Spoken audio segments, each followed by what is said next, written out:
Morjes morjes ja tervetuloa taas tänne Jarmon kokeelliseen keittiöön. Tänään meillä onkin vihreä päivä. Tehdään nimittäin viherpirteilyä noista aineista. Ja eikö me lähdetä katsomaan miten se tehdään? Joo, katsotaan ensin mitä mulla tässä pöydällä on. Elikkä uutena tuttavuutena saattaa monet tulla se, että näitä pirteilöitä saa tämmöisessä annospussissakin. Ja nyt sattumoisin kun vanilja pirteiläpurkki oli tyhjä, niin turvaudun tämmöiseen annospussiin. Ja nämä on käteviä tuolla reissun päälläkin, jos tarvitsee tehdä välipalaa tai aamupalaa, niin tämmöistä se onnistuu kätevästi. Mutta tää on mulla mun F1 pohja siihen. Sitten mulla on porkkanaa. Ja nyt näin keväällä kannattaa olla aina huolellinen, että kuorii ja pesee porkkanat hyvin, ettei tule mitään bakteereja niistä. Ja sitten mulla on parsakaalia, lehtikaalia, inkivääriä, pinaattia ja sitten vielä mä lisään sinne pikkusen kurpitsan siemeniä. Ja nesteenä mulla on totuttuun tapaan tää sokeroimaton soija maito, missä on yhtä paljon proteiinia kuin tuossa kevytmaidossakin. No niin, porkkana työn alle ensin. Ja tää porkkana voi olla joillekin blendereille pieni haaste, eli siitä saattaa jäädä siihen pirtelöön sattumia. Toi minulla käytössä oleva blenderi kyllä jauhaa nää kivasti, mutta eipä ne sattumat siellä mitään haittaa, jos siitä pikkusen sinne jää. No niin, porkkanat sinne pohjalle. Noin. Sen jälkeen otan tää parsakaali käsittelyyn. Mä vaan pikkusen raotan tätä muovikelvoa, niin pysyy tuo loppuparsakaali sitten parempana. Niin. Laitetaan nyt, kun tuolla teen vain yhden pirteilyannoksen, niin tämmönen annos tonne.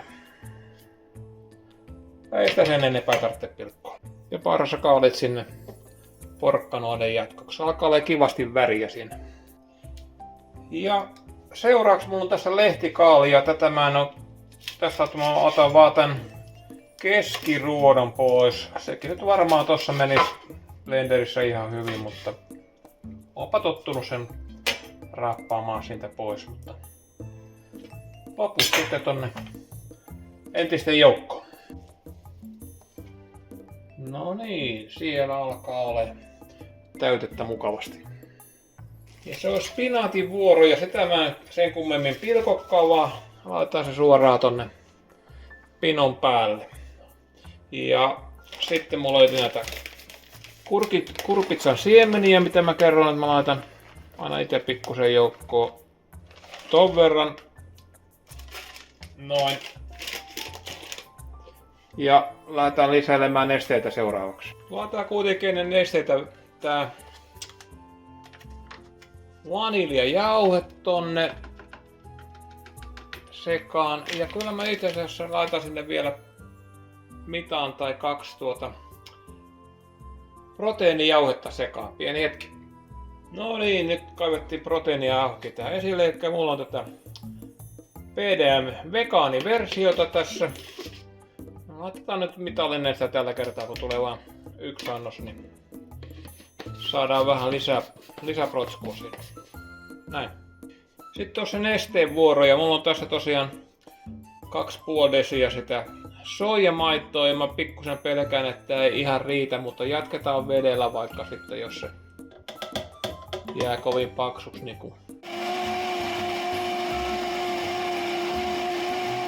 ja pirteily on sitten valmis, ja tiedättekö, vastoin mun kovia epäilyjä, niin se 2,5 desiä oli nestettä oli just sopiva määrä, eli katsotaan minkä näköistä herkkua me täältä saadaan. Väri on päivän aiheen väristä, eli vihreätä. Ja siinäpä meillä todellinen terveysjuoma tälle päivälle. Ei muuta kuin mukavaa päivänjatkoa kaikille ja tulkaahan taas kuulolle tänne Jarmon kokeelliseen keittiöön. Moi moi!